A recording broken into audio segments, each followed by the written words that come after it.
ನಮಸ್ಕಾರ ಸ್ನೇಹಿತರೆ, ನಾನು ನಿಮ್ಮ ಶಿವಾನಂದ ಬಸವಂತಪ್ಪ.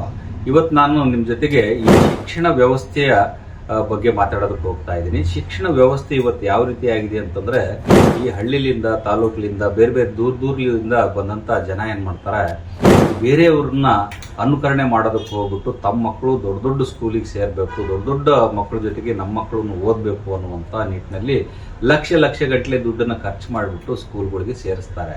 ಈ ಸ್ಕೂಲಿಗೆ ಸೇರಿಸಿದಾಗ ಆ ಮಾನಸಿಕವಾಗಿ ಈ ಮಕ್ಕಳ ಮನಸ್ಥಿತಿ ಯಾವ ರೀತಿ ಇರ್ತೈತಿ ಅನ್ನೋದ್ರ ಬಗ್ಗೆ ಯಾರೂ ಗಮನ ಕೊಡೋದಿಲ್ಲ. ಯಾಕಂತಂದ್ರೆ ಈ ಗಂಡ್ಮಕ್ಳು ಏನ್ ಮಾಡ್ತಾರೆ, ಅವ್ರವ್ರ ಕೆಲಸ ಮಾಡೋದ್ರಲ್ಲಿ ಅವ್ರು ಬಿಜಿ ಇರ್ತಾರೆ. ಈ ಹೆಂಡತಿ ಇದ್ದವ್ರು ಏನ್ ಮಾಡ್ತಾರೆ, ಅವರು ತಮ್ಮ ಮನೆ ಕೆಲಸ ಮಾಡಿಕೊಂಡು ಮಕ್ಕಳನ್ನ ರೆಡಿ ಮಾಡಿ ಸ್ಕೂಲ್ಗೆ ಕಳಿಸೋದ್ರಲ್ಲೇ ಅವ್ರಿಗೆ ಸಾಕಾಗಿ ಹೋಗಿರ್ತೈತೆ. ಆದ್ರೆ ಇಂಥ ಒಂದು ವ್ಯವಸ್ಥೆಯಲ್ಲಿ ಮಕ್ಕಳು ಸ್ಕೂಲ್ಗೆ ಹೋದಾಗ ಅವ್ರು ಏನ್ ಕಲಿತಾರೆ, ಏನ್ ಬಿಡ್ತಾರೆ ಅನ್ನುವಂಥದ್ದನ್ನ ಈ ಪೇರೆಂಟ್ಸು ಸಹಿತ ಗಮನ ಹರಿಸೋದಿಲ್ಲ. ಜೊತೆಗೆ ಈ ಟೀಚರ್ಗಳು ಸಹಿತ ಅದ್ರ ಬಗ್ಗೆ ಸರಿಯಾಗಿ ಗಮನ ಹರಿಸೋದಿಲ್ಲ. ಯಾಕಂತಂದ್ರೆ ಅವ್ರಿಗೆ ಏನಪ್ಪಾ ಅಂತಂದ್ರೆ ಇಂಥ ಪಾಠ ಮಾಡಬೇಕು, ಅದನ್ನ ಮುಗಿಸ್ಬೇಕು, ಆಮೇಲೆ ಹುಡುಗರಿಗೆ ಹೋಮ್ವರ್ಕ್ ಅನ್ನುವಂಥದ್ದನ್ನ ಕೊಟ್ಟು ಕಳಿಸ್ಬಿಡ್ಬೇಕು ಅನ್ನುವಂಥದ್ದೇನೆ ಅವರು ತಲೆಯಲ್ಲಿ ಇಟ್ಕೊಂಡು ಕೆಲಸ ಮಾಡ್ತಾ ಇರ್ತಾರೆ. ಆದ್ರೆ ಇವತ್ತಿನ ದಿನ ಯಾವ ರೀತಿ ಈ ಮಕ್ಕಳ ಮೇಲೆ ಅದು ಯಾವ ರೀತಿ ಭಾರ ಬೀಳ್ತಾ ಇದೆ ಅನ್ನುವಂಥದ್ದನ್ನ ಸ್ವಲ್ಪ ಸೂಕ್ಷ್ಮವಾಗಿ ನಾವು ಗಮನಿಸಿದ್ರೆ ಅದು ಬಹಳ ಮಕ್ಕಳಿಗೆ ಅನುಕೂಲ ಆಗುತ್ತೆ, ಪೇರೆಂಟ್ಸಿಗೂ ಅನುಕೂಲ ಆಗುತ್ತೆ ಅನ್ನುವಂಥ ನಿಟ್ಟಿನಲ್ಲಿ ನಾನು ಇವತ್ತು ನಿಮ್ಮ ಜೊತೆಗೆ ಮಾತಾಡೋದಕ್ಕೆ ಬಂದಿದ್ದೀನಿ.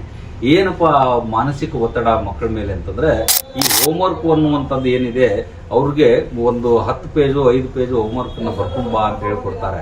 ಈ ಮಕ್ಕಳು ಒಂದೊಂದ್ಸರಿ ಏನಾಗುತ್ತೆ, ಈ ಫ್ಯಾಮಿಲಿ ಪ್ರೋಗ್ರಾಮ್ಸ್ ಅಥವಾ ಯಾವುದೋ ಒಂದು ಕೆಲಸದ ಮೇಲೆ ಊರಿಗೆ ಹೋಗಿ ಬಂದ್ರು ಅಂತಂದ್ರೆ ಅವ್ರಿಗೆ ಬಂಡಲ್ ಗಂಟ್ಲೆ ಹೋಮ್ವರ್ಕ್ ಮಾಡುವಂತ ಒಂದು ಭಾರ ತಲೆ ಮೇಲೆ ಬಿದ್ದಿರ್ತೈತೆ.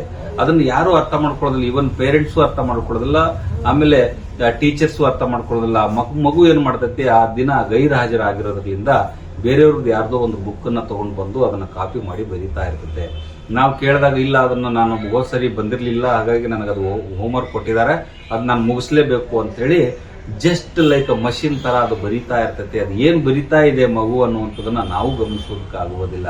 ಇಂಥ ಟೈಮ್ನಾಗ ಏನ್ ಮಾಡ್ಬೇಕು ಅಂತಂದ್ರೆ, ಈ ಶಿಕ್ಷಕ ಆದರೂ ಏನ್ ಮಾಡ್ಬೇಕು ಅಂತಂದ್ರೆ, ಮಕ್ಕಳಿಗೆ ಇದರಿಂದ ಏನು ಉಪಯೋಗ ಇದೆ, ಹೋಮ್ವರ್ಕ್ ಅಂತಂದ್ರೆ ಸುಮ್ಮನೆ ಬರ್ಕೊಂಡು ಕೂತ್ಕೊಳ್ಳೋದಲ್ಲ, ಟೈಮ್ ವೇಸ್ಟ್ ಮಾಡುವಂಥದ್ದಲ್ಲ, ಅದರಿಂದ ಏನು ಮಗುವಿಗೆ ಉಪಯೋಗ ಇದೆ ಅಥವಾ ಇಲ್ಲ ಅನ್ನುವಂಥದ್ದನ್ನ ಜ್ಞಾನದಲ್ಲಿ ಇಟ್ಕೊಂಡು ಅವರು ಮಕ್ಕಳಿಗೆ ಹೇಳ್ಕೊಡ್ಬೇಕಾಗತ್ತೆ. ಸುಮ್ಮನೆ ಹೋಮ್ವರ್ಕ್ ಕೊಟ್ಟಾಗ ಮಕ್ಕಳು ಇವತ್ತೇನಾಗಿದೆ, ಅವರು ಆಟ ಮಾಡೋದಕ್ಕೂ ಆಟ ಆಡೋದಕ್ಕೂ ಟೈಮ್ ಇಲ್ಲ, ಅಥವಾ ಬೇರೆ ಯಾವುದೇ ರೀತಿಯಿಂದ ಆಕ್ಟಿವಿಟೀಸ್ ಮಾಡಿ ಅವ್ರು ಖುಷಿಲಿಂದ ಇರ್ತಾರೆ ಅನ್ನುವಂಥದ್ದಕ್ಕೂ ಅವಕಾಶ ಇಲ್ಲ. ಪೇರೆಂಟ್ಸ್ ಅವ್ರ ಕೆಲಸದಲ್ಲಿ ಅವ್ರು ಬಿಜಿ ಇರ್ತಾರೆ, ಟೀಚರ್ ಅವ್ರ ಕೆಲಸದಲ್ಲಿ ಅವ್ರು ಬಿಜಿ ಇರ್ತಾರೆ. ಮಕ್ಕಳು ತಮ್ಮ ನೋವುಗಳನ್ನ ಕಷ್ಟಗಳನ್ನ ಬೇರೆಯವ್ರಿಗೆ ಹೇಳ್ಕೊಳ್ಳೋಕ್ಕೂ ಆಗದೆ ಇರುವಂತ ಒಂದು ವಾತಾವರಣ ಇವತ್ತು ಬಂದಿದೆ. ಸುಮ್ಮನೆ ನಾವು ಕೊಡೋದಲ್ಲ, ಯಾವುದೇ ಒಂದು ಕೆಲಸ ಕೊಡ್ಬೇಕಾದ್ರೆ, ಹೋಮ್ವರ್ಕ್ ಕೊಡ್ಬೇಕಾದ್ರೆ ಸುಮ್ಮನೆ ಕೊಟ್ಟು ಮಾಡ್ಕೊಂಬರ್ರಿ ಅಂತ ಹೇಳುವಂಥದ್ದಲ್ಲ, ಅದನ್ನ ಟೆಸ್ಟ್ ಮಾಡಬೇಕು. ಆ ಮಗು ಹೇಳಿರುವಂತ ವಿಷಯನ ಆ ಮಗು ಎಷ್ಟು ಅರ್ಥ ಮಾಡ್ಕೊಂಡಿದೆ ಅನ್ನುವಂಥದ್ದು ಅದನ್ನು ನಾವು ಗಮನ ಹರಿಸಬೇಕಾಗತ್ತೆ. ಈಗ ಈ ನಮ್ಮ ತಂದೆ ತಾಯಿಗಳು ನಮ್ಗೆ ಕಲಿಸ್ಬೇಕಾದ್ರೆ ಅವ್ರು ಬಂದು ಯಾವತ್ತೂ ನಮ್ಮ ಪುಸ್ತಕಗಳನ್ನ ಚೆಕ್ ಮಾಡಿಲ್ಲ, ನೋಡಿಲ್ಲ, ಆಮೇಲೆ ಏನು ಮಾಡಿಲ್ಲ. ಯಾಕ ಅಂತಂದ್ರೆ ಅವ್ರವ್ರ ಕೆಲಸದಲ್ಲಿ ಅವ್ರು ಬಿಜಿ ಇರ್ತಿದ್ರು, ಆಮೇಲೆ ಅವರು ಓದಿರ್ತಿರ್ಲಿಲ್ಲ. ಈಗ ನಾವು ಓದಿದೀವಿ, ಎಲ್ಲ ಮಾಡಿದ್ರು ಸಹಿತ ನಮ್ಮ ಮಕ್ಕಳನ್ನ ನಾವು ಕಂಟ್ರೋಲ್ನಾಗ ಇಟ್ಕೊಳಕ್ ಆಗ್ತಾ ಇಲ್ಲ. ಕಂಟ್ರೋಲ್ನಾಗ ಇಟ್ಕೊಳ್ಳೋದಂತಂದ್ರೆ ಏನು, ಅವ್ರನ್ನ ಇದೇ ರೀತಿನೇ ಮಾಡು, ಹಿಂಗೆ ಮಾಡು, ಹಂಗೆ ಮಾಡುವಂಥದ್ದು ಹೇಳುವಂಥದ್ದಲ್ಲ.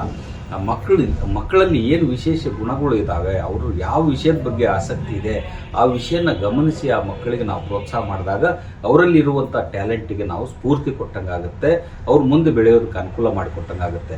ಅವ್ರು ಈಗ ಉದಾಹರಣೆಗೆ ನಮ್ಮನ್ನೇ ನೀವು ತಗೊಳ್ರಂದ್ರೆ, ನಮಗೆ ಗಣಿತದಲ್ಲಿ ಆಸಕ್ತಿ ಇಲ್ಲ ಅಥವಾ ಬೇರೆ ಯಾವುದೋ ಒಂದು ವಿಷಯದ ಬಗ್ಗೆ ಆಸಕ್ತಿ ಇಲ್ಲ ಅಂತಂದಾಗ ನಮ್ಗೆ ಆ ಗಣಿತ ಹೋಗೋದಕ್ಕೆ ಸಾಧ್ಯನೇ ಇಲ್ಲ. ಈ ಮಕ್ಕಳು ಎಲ್ಲಾ ಮಕ್ಕಳನ್ನು ಗಣಿತದಲ್ಲಿ ಆಸಕ್ತಿ ಇದ್ದೇ ಇರ್ತೈತಿ ಅಂತೇಳಿ ಯಾವ ರೀತಿ ನಾವು ಹೇಳೋದಕ್ಕಾಗತ್ತೆ? ಸಾಧ್ಯ ಇಲ್ಲ. ಆ ಮಗು ಒಂದು ಆರ್ಟ್ನಲ್ಲಿ ವಿಶೇಷ ಶಕ್ತಿ ಹೊಂದಿರಬಹುದು, ಅಥವಾ ಹಾಡು ಹಾಡೋದ್ರಲ್ಲಿ ವಿಶೇಷ ಶಕ್ತಿ ಹೊಂದಿರಬಹುದು, ಮ್ಯೂಸಿಕ್ನಲ್ಲಿ ವಿಶೇಷ ಜ್ಞಾನ ಅದಕ್ಕೆ ಇರ್ಬೋದು. ಅದನ್ನ ನಾವು ಗಮನಿಸಿ ಆ ಒಂದು ವಿಶೇಷ ಶಕ್ತಿಗೆ, ವಿಶೇಷ ಟ್ಯಾಲೆಂಟಿಗೆ ನಾವು ಪ್ರೋತ್ಸಾಹ ಕೊಟ್ಟಾಗ ಆ ಮಗು ವಿಶೇಷವಾಗಿ ಬೆಳೆಯೋದಕ್ಕೆ ಸಾಧ್ಯತೆ ಆಗುತ್ತೆ. ಸುಮ್ಮನೆ ಅವ್ರಿಗೆ ಗೊತ್ತಿಲ್ಲ ಅಂದ್ರೂ ಸಹಿತ ಅದ್ರ ಮೇಲೆ ಭಾರ ಹಾಕಿ ಬಂಡಲ್ ಗಂಟ್ಲೆ ಬುಕ್ಕುಗಳನ್ನ ಹೊತ್ಕೊಂಡು ಬರುವಂಥದ್ದು, ಅದರಿಂದ ಬೆನ್ನು ನೋವುಗಳು ಬರುವಂಥದ್ದು, ಈ ರೀತಿ ಅನೇಕ ನಾವು ಮಕ್ಕಳಿಗೆ ಶಿಕ್ಷಣ ಕೊಡ್ತಾ ಇಲ್ಲ, ಶಿಕ್ಷೆ ಕೊಡ್ತಾ ಇದೀಯ ಅನ್ನುವಂಥ ಭಾವನೆ ನಮ್ಮಲ್ಲಿ ಯಾರಿಗೂ ಬರ್ತಾ ಇಲ್ಲ. ಮಕ್ಕಳಿಗೆ ಪ್ರೀತಿಲಿಂದ ಹೇಳ್ಬೇಕು, ಟೀಚರ್ ಆದವರು ಪ್ರೀತಿಲಿಂದ ಅವ್ರಿಗೆ ಕಲಿಸ್ಕೊಡ್ಬೇಕು. ನೀನು ಈ ರೀತಿ ಮಾಡು, ಇದರಿಂದ ನಿನಗೆ ಈ ರೀತಿ ಅನುಕೂಲ ಆಗುತ್ತೆ. ಗಣಿತ ನಿನಗೆ ಬರಲಿಲ್ಲ ಅಂತಂದ್ರೆ ನಾನು ಹೇಳ್ಕೊಡ್ತೀನಿ ಒಂದು ಅರ್ಧ ಗಂಟೆ, ಅಥವಾ ಅದಕ್ಕೆ ವಿಶೇಷವಾದಂಥ ನಾಲೆಜ್ ಇರುವಂಥ ಟೀಚರ್ ಆ ಮಕ್ಕಳಿಗೆ ಆ ವಿಷಯನ ಸಂಪೂರ್ಣವಾಗಿ ಅರ್ಥ ಆಗೋ ತನಕನೂ ಬಿಡಬಾರ್ದು. ಹಾಗಾಗಿ ಈ ಶಿಕ್ಷಣ ವ್ಯವಸ್ಥೆಯ ಕುರಿತು ಸಾಕಷ್ಟು ನಾನು ಚರ್ಚೆ ಮಾಡಬೇಕು ಅನ್ಕೊಂಡಿದ್ದೀನಿ. ಇನ್ನೂ ಅನೇಕ ವಿಷಯಗಳು ಬಹಳಷ್ಟು ಮನಸ್ಸು ಮೇಲೆ ಪರಿಣಾಮ ಬೀರುವಂತಹ ವಿಷಯಗಳು ಇದಾವೆ.